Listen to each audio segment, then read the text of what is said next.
Welcome to Pop Culture Addicts. Our guest today is an accomplished actor. When I say accomplished, I mean like over 400 credits on IMDb. Get you exhausted, trying to scroll down the list. Exhausted, accomplished actor.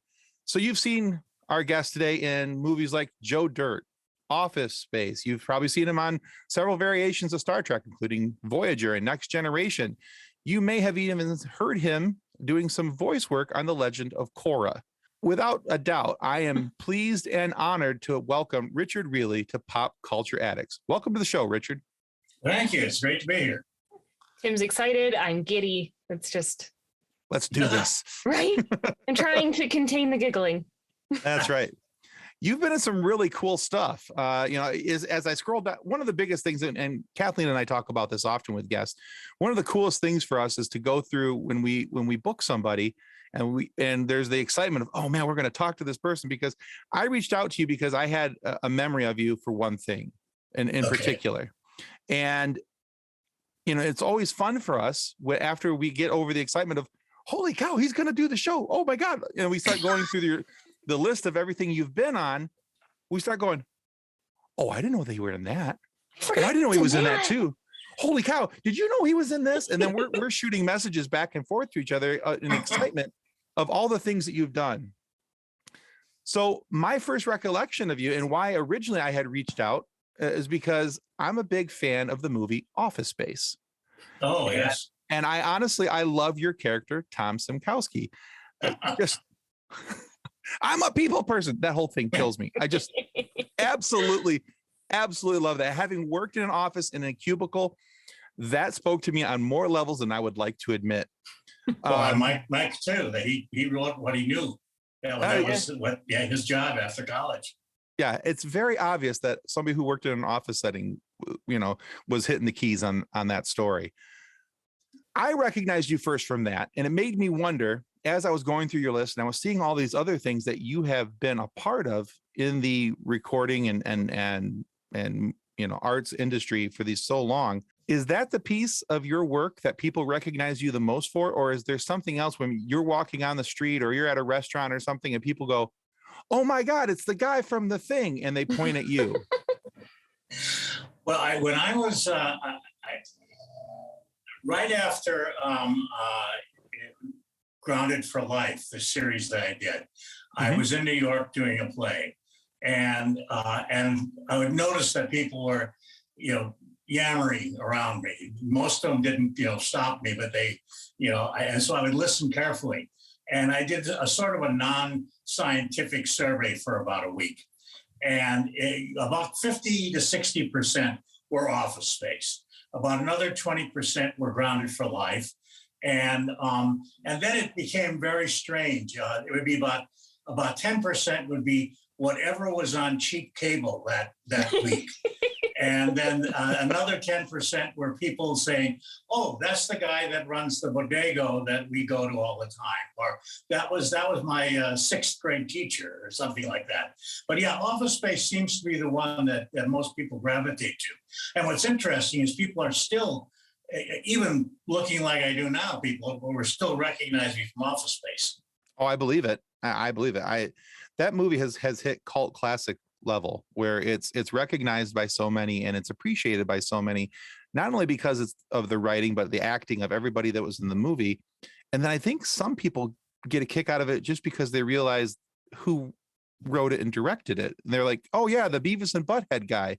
And it's a completely different thing than what they expected. And I think that draws them in. Well, a number of people that, especially people that had done voices in Beavis and Butthead, gave him grief the first week of shooting, saying we are not cartoons. You've got to treat us like real people. But that was not the case at all. He totally realized that, and in fact, that's why he did his character on the first day, so we all had a sense of what he was going for in terms of tone and style of the film. He took a long time casting it too. I went in 3 times. The first time I went in for the psychiatrist and for Tom, and then he said, "Okay, we'll forget about the psychiatrist. Let's read." So I read Tom 2 more times, and then he contacted the people when he finally casted, and said, "Look, we're going to go to Austin. It's my hometown. There aren't going to be a lot of suits looking over our shoulder. We'll work hard, but I'll take you to all the best places to eat and all the clubs where my band used to play, and we'll have a great time. And we did. We were there for 29 days, and we all stayed together in the same hotel, and we were together all the time. It was amazing, and we had a great time. Couldn't have been a better experience. I'm sure. And I think sometimes when a cast has an experience like that, I really do believe it comes across in the final product. And you can really tell that the cast enjoyed making that movie. It's just, oh yeah, it's in the whole sense of the movie and how it's put together and how everybody comes across on screen. Sometimes you can tell when people are just there for the paycheck, and then sometimes when they are really there because they're enjoying what they're doing in the moment. And I really got the sense of that watching that movie, and I've always appreciated that movie, and that was one of the reasons why. Well, and enjoying the people that you're with. I mean, enjoying spending all that time together. I mean, it's not like you do a scene and everybody would go off. You do a scene and everybody would sit around and talk about the next, whatever they felt like. It was really terrific. And but what you're saying about being a cult classic, I think it was the 10th anniversary of Office Space. Entertainment Weekly did an issue on cult movies, mm-hmm. and the 50 best cult movies. And so I just picked it, and they didn't give anything away on the cover. So I was looking through 50s, 40s, 30s, 20s. Let's got to be in the top 10 someplace. Went through the top 10. Never mentioned. I said, this is ridiculous. Turn the page. And they said, and then a class by itself, Office Space. There you go. Absolutely. Yeah, that's recognition well deserved. That is definitely. And I think it's funny too, going from, you were saying that the majority of people recognize you from Office Space, and then after that it's Grounded for Life, which is where I come in with it's Grandpa Finnerty. Because I love that show. I still watch that show. Like I've watched the whole series through multiple times. I love your character in that show. He is so much fun. I think he's the grandpa that everybody kind of wanted. Like the no nonsense, but also still fun. Like I loved that balance in your character. And you were in about half of the episodes of that series. Right. They changed it about halfway through.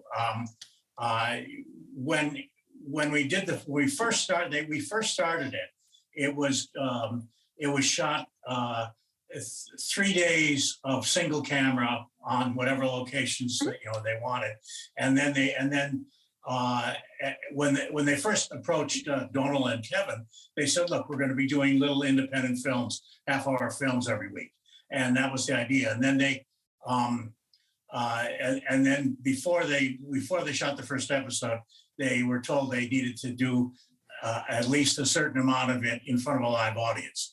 That was part of the Carsey Werner thing, which was great because it had that kind of energy, and a live audience always does help. And so it became 3 days of single camera and 2 days of in front of a live audience.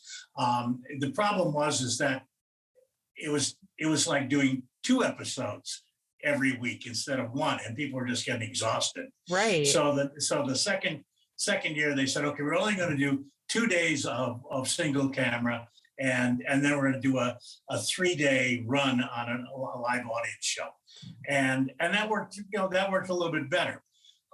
But then there was a question whether Fox was going to keep the show or not for the 3rd season, and so what they did was they said, okay, we've got to find a work location for Kevin and Donal's and Megan's characters, mm-hmm. that we can take them home and work. And that sort of meant that Grandpa wasn't as necessary. Which is sad. Well, the thing is that they halfway through they started shooting that way, and halfway through Fox said, okay, I think we aren't going to do this anymore. And WB wanted it really bad. Mm-hmm. So they said, oh, we'll take it. But Fox then said, oh, you can have it, but you can't use any of the episodes that we've shot so far this year.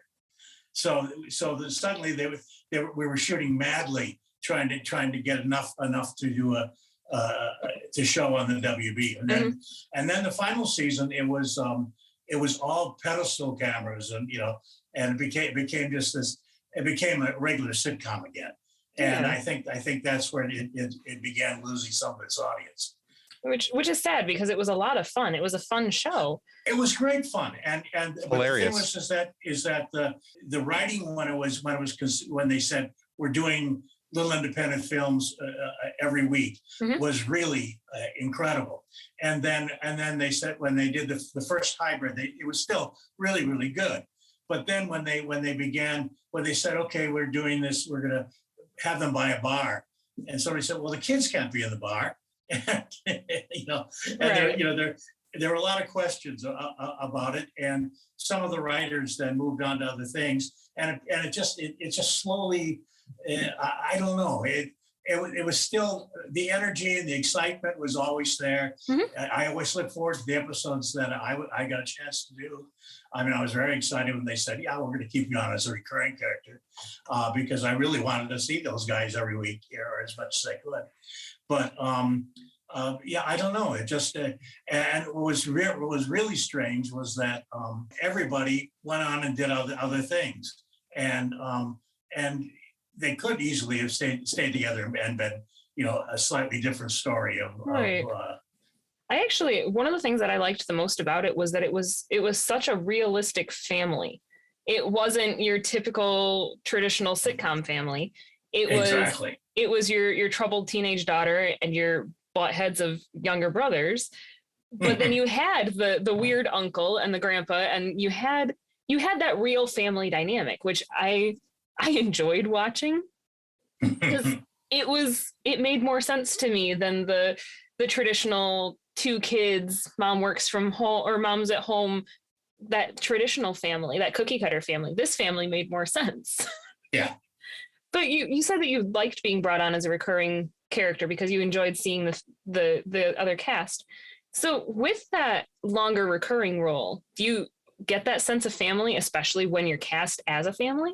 Well, yes. I mean, as a family, you certainly do, and we had 2 years of being together every episode as a family. So there was that excitement, and they would bring people on. I mean, it was always who was going to be this year's boyfriend for Lily, and they were great young actors. It was fun working with them as well. That's so cool.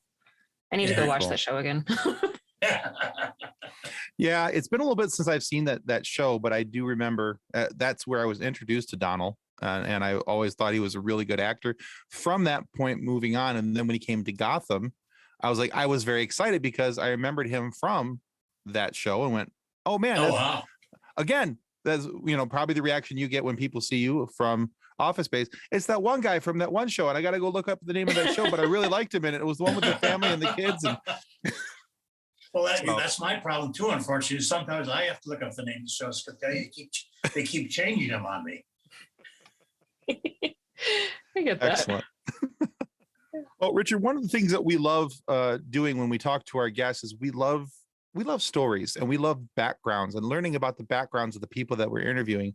And it's not so much for us, we could sit and talk about the shows that you've been on all day, and we could ask scene by scene cut downs and all these other things, but we try not to ask those questions.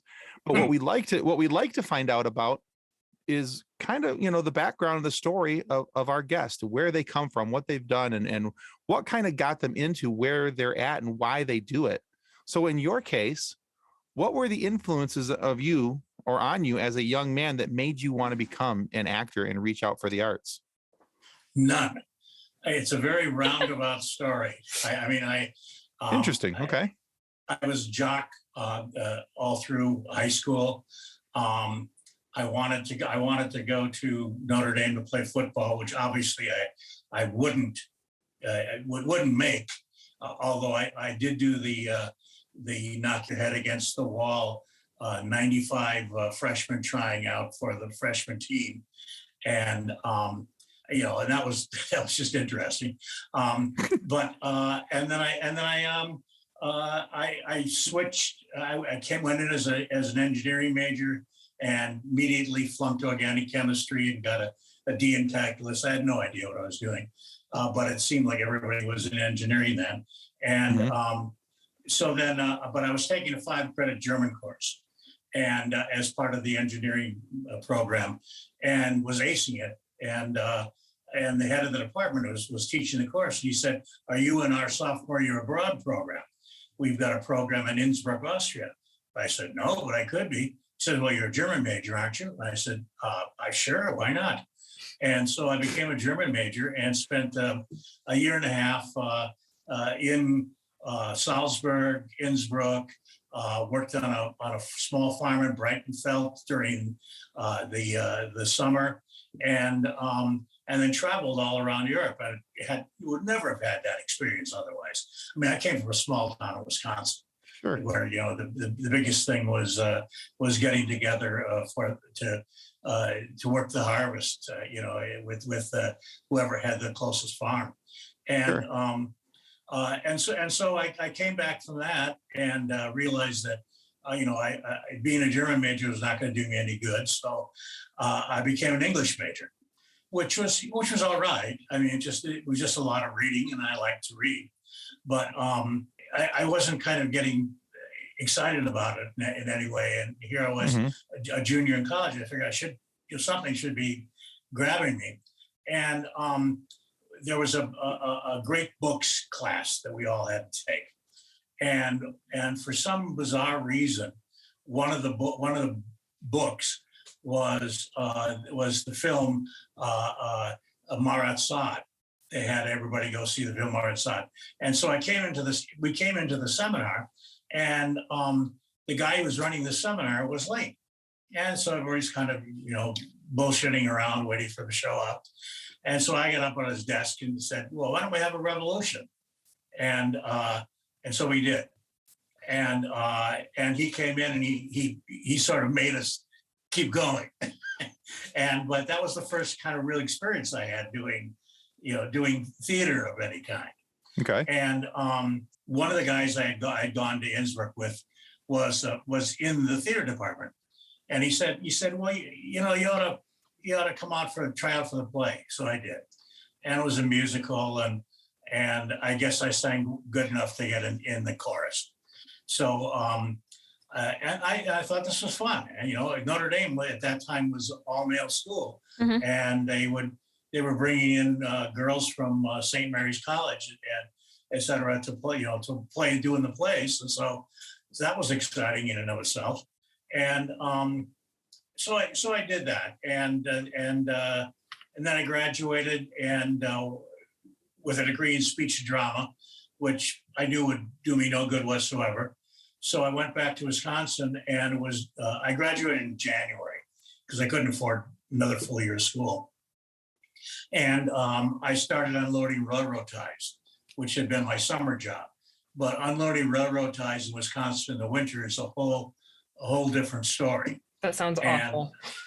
Yeah, you got to take a pickaxe to each tie and break them apart. I was looking in the papers. You look for an indoor job, and they were looking for a stage management intern at the Milwaukee Rep. So I went down there and I applied, and they said, "Well, this job is really not available. We're just trying to, but we do need somebody that can. We're doing this big project right now. Would you be interested in working on that?" I said, "Is it indoors?"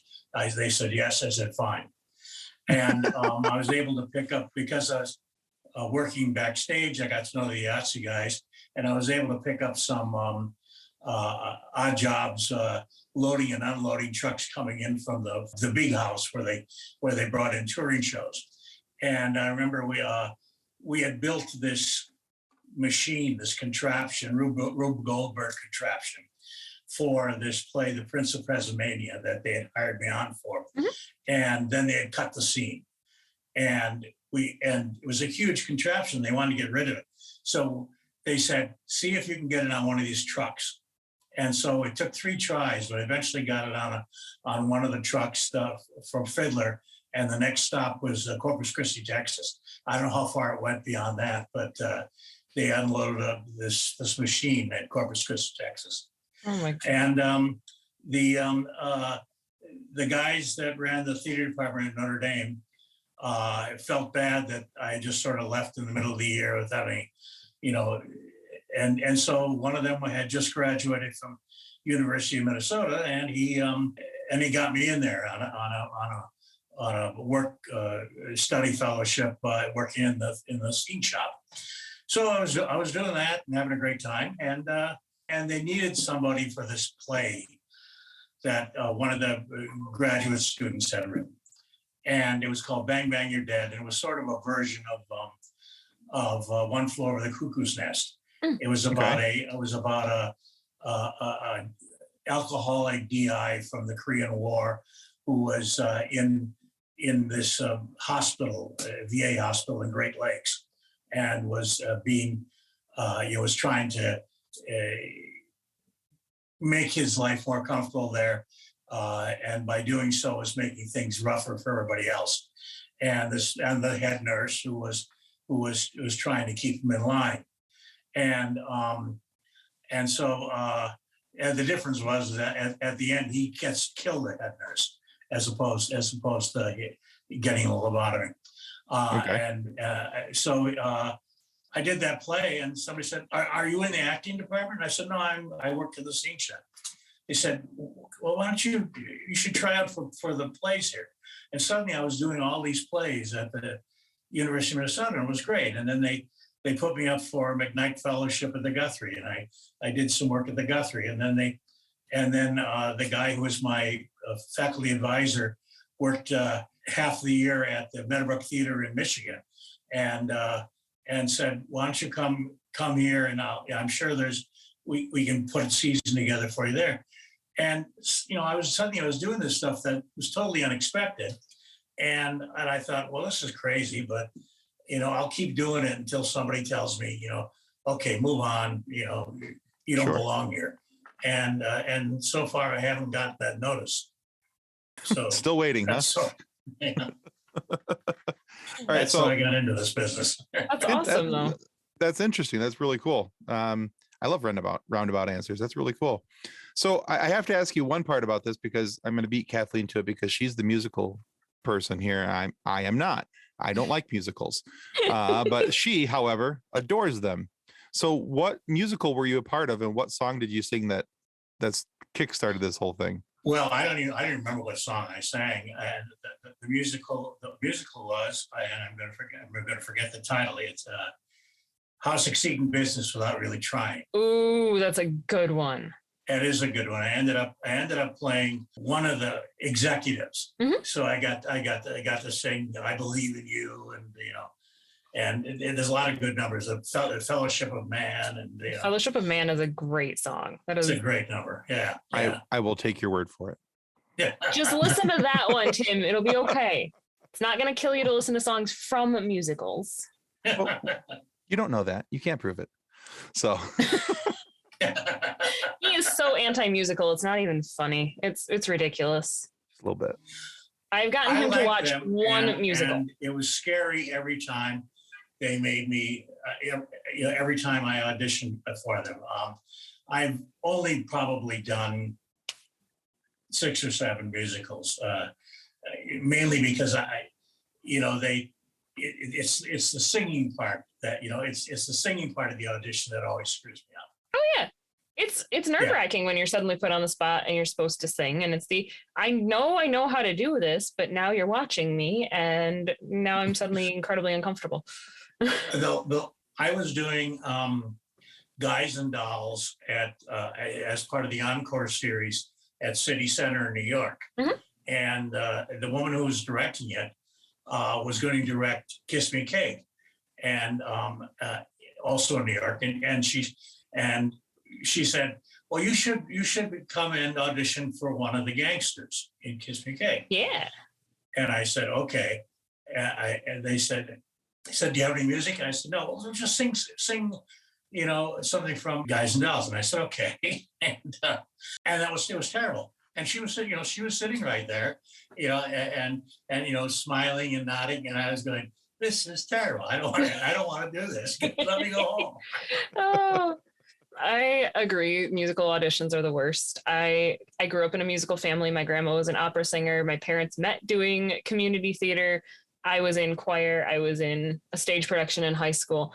And the musical part of any interview is always the worst. Yeah. Always. I don't know why. It just is. It's like, I know everything else. I've memorized all of these lines. I know the entire song, but then suddenly, hey, we need you to sing the song. And it's the what? Well, and even, and accompanists are great. I mean, they're incredible and they're terrific how they do it. But they start and they may be just a slightly faster tempo or slower tempo than you've been, practicing. Everything, and everything is there to throw you. Oh yeah, for sure. Yeah, so Tim and I actually host another podcast together as well, along with another one of our friends. His name is Nick. It's the Funny Science Fiction podcast. And recently we talked to Francois Chow, who appeared in the cutscenes for the video game Wing Commander 4 with Mark Oh Hamill, my gosh. as you did as well. Yeah. So just like we asked Francois on the other show, do you have any fond memories of playing Chief Technician Robert Pliers Sykes? And do any of those involve an on-set lightsaber duel with Mark Hamill? No, I did not have a lightsaber. It was a great experience, and it was totally foreign, which is always exciting. You go into something, you have no idea what it's going to be like. The sets we worked on half sets. They would build the half of the set, and the other half would be a green screen, and so you never knew where you were going to be, who you're going to be talking to, where you're going to be looking, and then everything shifted. I mean, you do these sort of short scenes, and then you do the an option, the A and the B versions, and then they decided that Pliers should be an icon, and so I spent one day just doing do you want to do this or do you want to do that? To as the camera rolled by. Mark was great, right? He was so terrific, and the scenes I had with him were amazing. But it was the middle of the OJ trial, and he was totally a fanatic about it. And so he would literally when they said, okay, it's going to be half an hour, he'd run back to his dressing room to watch it live, even though he was taping it at home and was going to watch the whole thing later that night. The other thing was, and I found this out later, is that and I can't think of his name.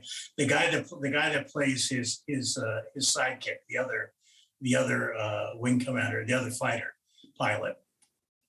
Doesn't matter. The point is that the players, for some reason, didn't like him, and so once they worked their way through the game, they would go back and sabotage him so that he got killed earlier on. Oh, that's funny. Oh, I understand that feeling though with characters in video games where you just don't like them. I've been there. Well, yeah, if there's ways to work around it, I've never really thought about sabotaging one to kill them, but I have worked my way around it, so I didn't have to deal with a certain character as often in different games. But I can't say that I disapprove of that approach. I mean, it gets them out of the game completely. I think it's a pretty great option. I think it's funny. One of my most frustrating things with one of the games that I enjoy is that you'll have characters who are plot characters, and so you can't get rid of them because you need them for the plot later on. It's like, but this is the most annoying character. I just want them to go away, and you can't. Like it doesn't happen because in one of the potentials of the storyline, you might need them, so you can't kill them off. It's like. But I know I'm not going to go that way with the story. Why can't I just get rid of her? Right. And if I remember correctly, when we talked with Francois about this, I believe that this was one of the early inceptions of green screen and how it was being used. And so that's what kind of made it a little more difficult. Yeah, it was also the first first video game shot on film. And so there was a lot of firsts. They were discovering stuff all the time when we were shooting, which was kind of exciting too. Yeah, it's interesting. Cool. All right. Well, at the outset, I listed a whole handful of movies and TV shows that you had been a part of. Kathleen's talked about a couple of them as well.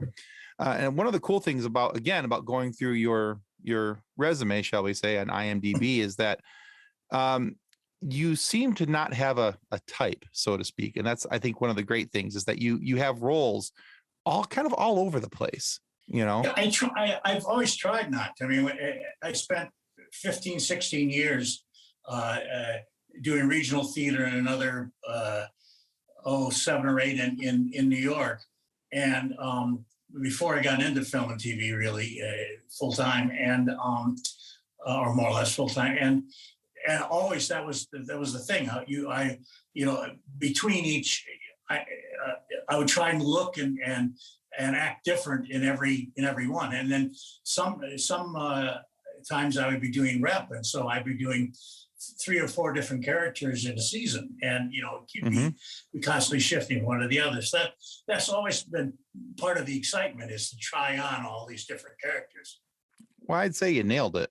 So with all these credits, you've had chances at some very memorable characters, and there's a lot of with your work that that you should be proud of, and I hope that you are, because we've very much enjoyed your work thus far.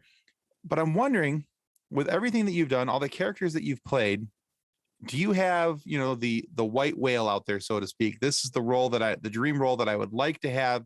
And at some point I would love to have, whether it's a major role or a small role, a supporting role, whatever it may be. Is there a role out there for you that you're still waiting to be able to sink your teeth into? The next one. Great answer. Sure. Okay. Yeah, but that's the thing. You get. I'm reading a script now. And it's a wonderful script, and it's based on this woman's family, of immigrants in Oneida, New York, at the turn of the century, and there's a character, a smallish character in it that they suggested, if I read it and like it, that they might want to use me for it. Now, going into it, I knew nothing about it, and now I'm obsessed. Oh, this is the best character. All these opportunities, all these things, because you get that way. You begin, you start working on a character, and you find all of these things, and it makes you really, really want to do it. And so that's the hardest thing when things get postponed, or when they decide to go another way, or whatever. And so I've been fortunate. I've got a chance to do a lot of things. For a while, it was to do a lead in a play, and I was doing the sheriff in The Ransom of Red Chief, a TV movie years ago, and I was having a great time, and I was and I was having lunch with some of the crew, and chatting about things, and this one head gaffer was saying, I've got an idea for a movie that I want to do sometime. Can I send it to you? I said, yeah, please do.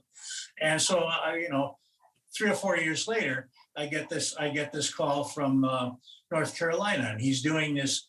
He's fine. He's finished the script, and he's got some time, and he's got some money, and he wants to do it. And so he said, I want you to do that role, and I got to be involved in every part of the process from beginning to end, and was shooting every day, all day, and it was really exciting, and so I got that one checked off.